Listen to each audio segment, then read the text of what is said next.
kami abot. Hanggang lupa ka lang.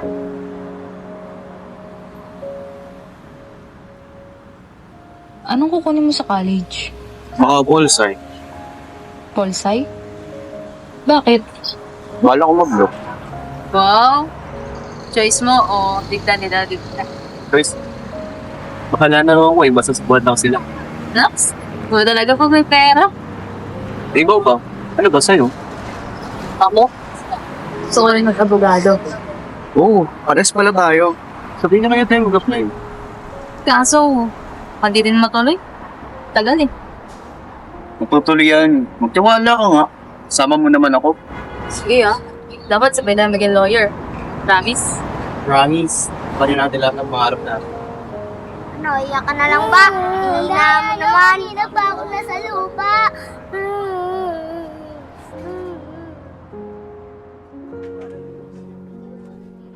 Pero, hindi pwede yan! Bakit ako kasalanan yung mga Gusto ko nga mag-abogado! Maging practical ka nga, Shelo! Matagal mag-abogado, mag-teacher ka na lang. Tumatanda na ako, oh. Kailangan mong makatulong agad sa gastusin sa bahay at pagpapaaral ng mga kapatid mo! Pinanganak ka na ako para maging cargo ko itong pamilyang to! Bastos kang bata ka! Akala mo kung sino ako nagpapaaral sa'yo. Kaya ako dapat masunod dito sa bahay na to. Halika nga! Sa ayaw at sa gusto mo, teacher lang kukunin mo, yun lang! Tapos na usapan! Ang daya ka na naman eh! Ngayon ka na nga lang pumili para sa sarili mo. Bakit ba ang hirap-hirap namin? Ang unfair naman ito!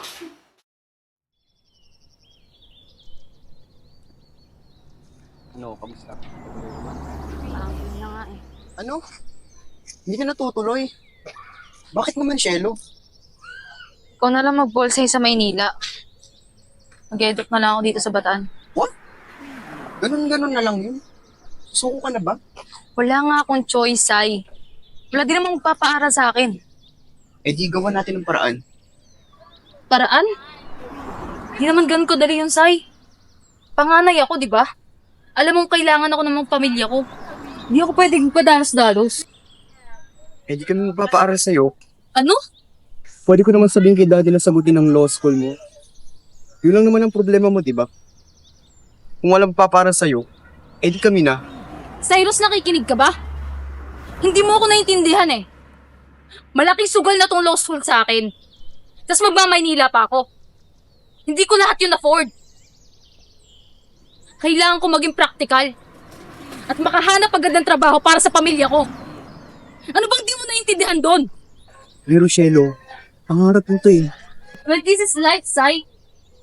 Kailangan mo mag-sacrifice. Hindi lahat ng gusto mo makukuha mo. Palibasa kasi laking mayaman ka. Lahat ng bagay na kukuha mo dahil may pera kayo.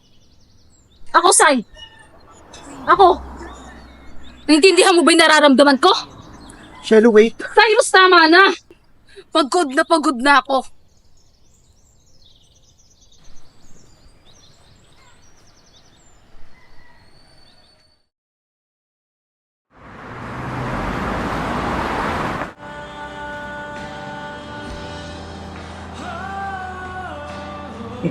Ano yan? Di ka makapakali ah. Yun nga. Siya na naman. Shelo na naman. Diyos ko. Bro, ano ba? Gusto mag-move on. Wala na yun. Halos ilang araw na rin nagdaan eh. Umaasa ka pa rin.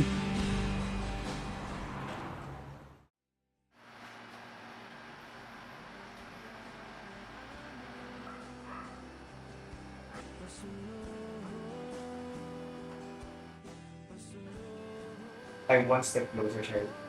One step closer.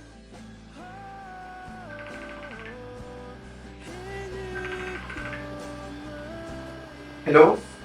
Kuya Sai, Oh, bakit ka napatawag? kuya, si ate.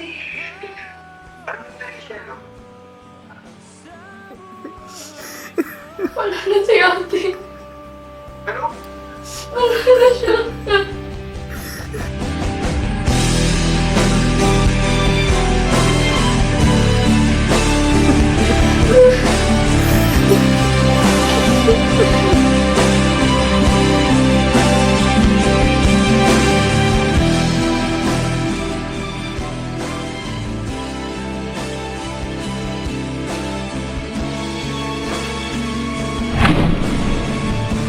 Shell, lisensyadong abogado na ako.